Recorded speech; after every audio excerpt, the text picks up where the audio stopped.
Hi, this is A. Marie, and you're watching Sports Chat Fanatic. And today I have the pleasure of being with Leonard Marshall. Hello, Leonard. Hi, Marie. So, you played for the Giants for 10 seasons. Yes. What was that like? Was that your favorite team to play for? I would have to say so, yes. Because I enjoyed an inordinate amount of success with the New York Giants. I mean, to play with one of the greatest linebacking corps to ever play in the National Football League, and to play right up there with them for a decade is quite nice, and but yet unbelievable because the life expectancy of a National Football League player in the league is anywhere between 3.2 and 3.4 years. So I beat those odds. Then to become a Pro Bowl player, to become a Super Bowl champion, and be rated as one of the best defensive linemen in the National Football League over a long length of time, to average 8 sacks a season, to be named MVP of the Giants 3 times in my career, and to lead the team in sacks 3 or 4 times in my career while playing alongside Lawrence Taylor is just an honor in itself and a blessing at the same time. So I would have to say that my success and my riches in football are all associated with the New York Giants. And you retired as a Giant, correct? I retired as a Giant. I actually came back to the Giants in 1996 when I decided I didn't want to play any more football, and hung up my shield where it all began. All right. So let's talk a little bit about this picture. This picture right here? Yes. Well, this is a play in the life of Leonard Marshall. Oh, yes. What's unique about it is the grass that's in his helmet right there, and the fact that this guy ate grass on that play. But yeah, that play was quite an incredible football play. So I've watched this hit several times on YouTube, and what was it like making it? I'm sure your team was super pumped at the time. Well, you know what? It's funny you bring that up, Anne-Marie, because I don't know if you had a chance to watch this game at all, but this game was very much a grind for our football team. This game was a game that more or less put the imprint on the football program with the Giants, and it let this organization know that we were going to be remembered as one of the best teams in the 80s, and probably one of the best teams in the early 90s in professional football. And it just so happened that this gentleman right here in this game, number 81, Jamie Williams, this gentleman wrote the movie Any Given Sunday. I don't know if you knew that or not. I did not know that. Okay, and he actually starred in the movie Any Given Sunday with Al Pacino. But and he was drafted by the New York Giants in 1983 out of the University of Nebraska. But as I look at this picture and I reminisce about this game in particular, this play came as a result of Jim Burt trying to hurt our quarterback, a guy by the name of Jeff Hostetler, in this game. And it actually happened a series before this play even happened. Oh, interesting. Yeah. So after after this play, when was the first time that you spoke to Joe Montana? I actually put a call in the hospital after the game was over because obviously, you're concerned about, stuff like this. And, you never played a game at such a high level to go out and personally maim or hurt people. And it's been quoted by Mr. Montana that he felt like, I actually intentionally went out to hurt him. But I can honestly sit here and tell you, and that for the fans out there and those 49er fans that may see this block, that this was not intentional. This was just an act of being a football player. If you go back and look at this play, I'm actually blocked. I actually slipped down. Yep. One of their guys dives on top of me, okay, and I'm crawling because I actually see the guy. But it goes to show you what this game's all about. Yeah. You never give up on a football play, and that's what I did as a football player, is I never quit in the course of a ball game. And I had no idea I could make this football play, but when the opportunity came, I actually made it. And this was a springboard to my team winning and going on and playing the Super Bowl. So, when was the last time you spoke to Joe Montana? I saw him once or twice outside the game. Actually at golf events on a social tip, and no hard feelings? no hard feelings. Good. No hard feelings. But obviously there's a lot of pain that's endured in this photograph, and even though I make a play like that and I clench my fist like that because I'm able to do it, I think about what it represents, and it represents the cruelty and the brutality associated with my game and the barbaricness that people take from the game of pro football, and why some of the issues that are out there right now are happening the way they're happening. So what do you think the commissioner now would say to that? Well, I definitely would have got fined a lot of money for this, no question about it. But it's a hit that took place in the act of a game and it's a very competitive sport to begin with. And this was a very competitive game. It's a championship football game, so it's not just a game. Just pick up your stuff next week and go and play another game. There is no more game for me should I lose this football game. There is no more game for him should he lose the game. So I'm obviously going to play it at the highest level I can possibly play it. Yeah. And this is what happens.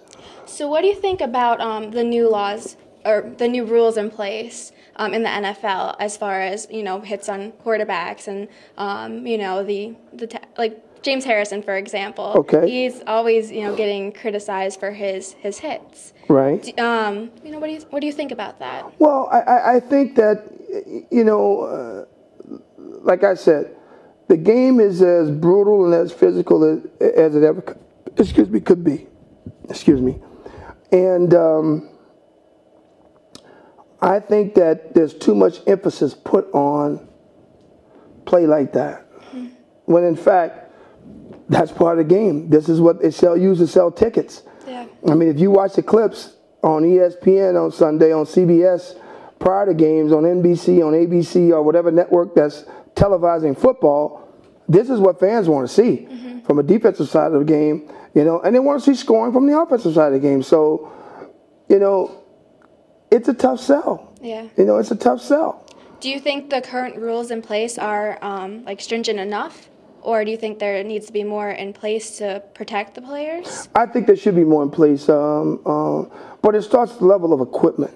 Yeah. And I think the concussion thing, which you see that exists right now, I think is a result of equipment. I think it's a result of teams, the league, the medical staff of the league, and those associated with pro football.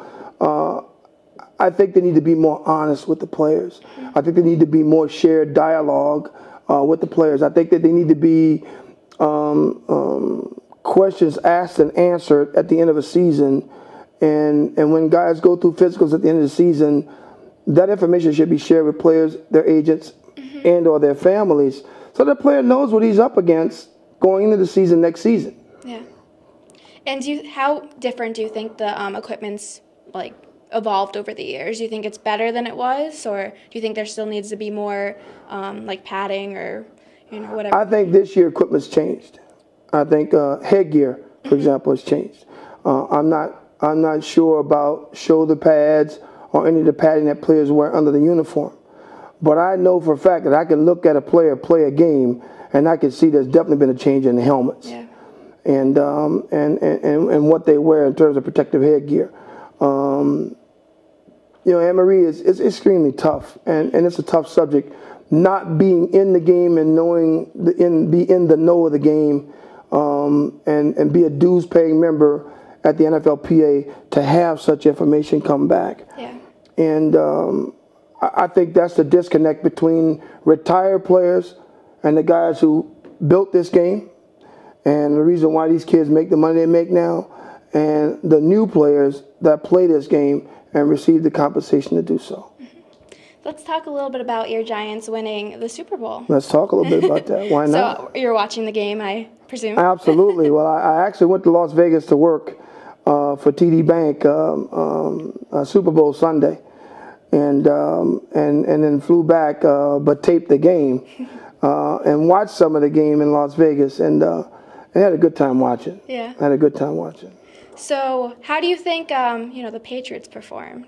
I thought both teams played well. Yeah. I thought Bill Belichick did a great job preparing for the game. I thought he did a great job coaching the football game. I felt like his team didn't quite accept the challenge that the Giants were a team of destiny and they had to take things from them. early on in the game that they had did so successfully against other football teams. And they had to prepare for the Giants as a fourth quarter football team. You know, if you look at the games Eli won in the fourth quarter, the kid won 8 games in the fourth quarter. And you know, me as a player playing against the Giants would have told me that I, along with my 10 other teammates, would have to have a sense of urgency to know that, you know, I got to get their quarterback on the ground. I got to make him wipe grass off his ass more than he normally would in order to stay competitive. So that's what I would have did differently if I'm New England. On the Giants side of the game, they did what they had to do with Tom Brady. They took the things away from Brady that he did well. They definitely took the long ball out of his hand. They made him throw the ball short and underneath, which is not something Belichick likes to do. But, you know, give the Patriots a lot of credit. They were able to do that a lot this year with Wes Welker. And the Giants just found a way to win. What do you think about Manningham's catch? Phenomenal football play. It'll be ranked up there with David Tyree's play from the last championship run or the last Super Bowl. Yeah, what a football play. Yes. And I know there's some little speculation about Gronkowski because after the Super Bowl, he was, you know, seen partying with his bum ankle. Do you think? What do you think about that clip? Do you think? I never really saw the clip, to be honest with you. No, I did not see the clip. I don't know. It's too much made about that. You know, listen, you know, he's one football player. And granted, he's a key element in their offense, but he's one football player, you know. If he was throwing the ball, it'd be one thing. But he's catching the ball. And to me, you know, one guy, give or take, I don't think could change the game or the outcome of the game unless that guy was just that big of a dog in the game. And I don't think the kid went out and dogged it in the game. I think he tried. I think he tried to play hurt. I think the Patriots did a good job in not letting him talk to the press, which is what Belichick does. He doesn't believe in having the press in his house or in his locker room, and he's done a fine job with it over the year. If you notice, the Patriots coaches don't even talk to the media. Only one coach speaks, and that's him. Yeah. So, I mean, I think that, you know, too much emphasis is made about the video and all that. But, you know, the Giants are just their day. So you've actually played in some Super Bowls yourself. Absolutely. What does it feel like to win a Super Bowl? Well, that's a good question. If you've never won a championship before at any level in your life, and you win a championship at this level, I mean, first of all, you get a chance to play a kid's game for King's ransom, which is unbelievable to begin with. And you play this game into your 30s. You know, some cases you win them in your 20s. I won in my 20s and I won in my 30s. My early 30s, to be honest with you. Did you have a different appreciation? I had a different appreciation at both times, but being a member of the '86 team, we were the first team to win a championship, a Super Bowl title for the New York Giants, and we will always be remembered as the first. And that team was so special because it was a gumbo. I love that phrase. It's a gumbo of players because, you know, we had players that were deemed over the hill, and Harry Carson and George Martin. We had and Kenny Hill, a kid that lives up here in Connecticut, who is from Louisiana. We had those guys on the team. We had some new kids we just drafted: Eric Howard, Dorsey, Mark Collins, John Washington, Greg Lasker, who else from that '86 draft? Pepper Johnson. Those new kids came on the team, and they got a chance to taste Super Bowl success as rookies. And then you had guys like Banks and myself and Reasons and Hostetler and Andy Hedden and Terry Kennard and players like that who came here when we were 3-12-1, and people laughed us out the stadium. and wanted to fire Bill Parcells and the whole 9 yards. That finally now we have a chance to say we're the best in the world. Yeah.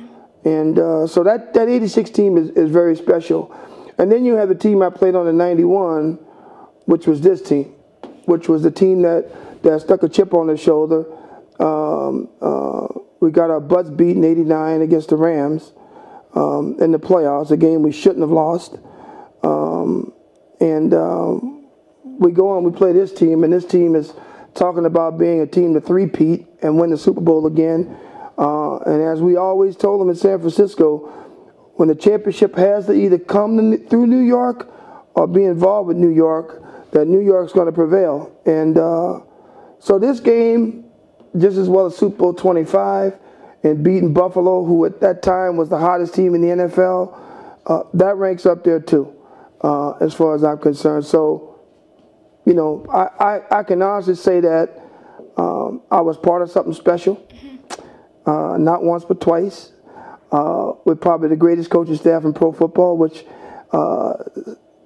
8 of the 9 have been head football coaches at the professional level, and have done real well while being in that position. So I'm honored. Yeah. I'm honored. I mean, for a kid from Franklin, Louisiana, to be able to do that and be able to have lived through that, I'm honored. Yeah.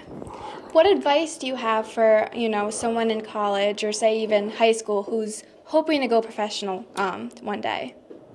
The best advice I could take, you know, and I told this to my nephew, and I quoted to my nephew today on Facebook, is to take advantage of the opportunity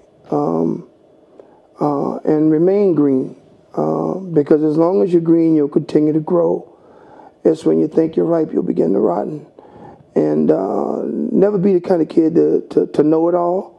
Always be willing to learn and try something new. And if someone offers you an opportunity, take advantage of it. Don't just kick the door in, but run through it. And when you run through it, leave a train of smoke behind you, because the opportunity won't be there for long.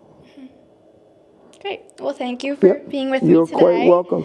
This is A. Marie, and you are watching Sports Chat Fanatic, and I was joined today by Leonard Marshall. All right, thank you.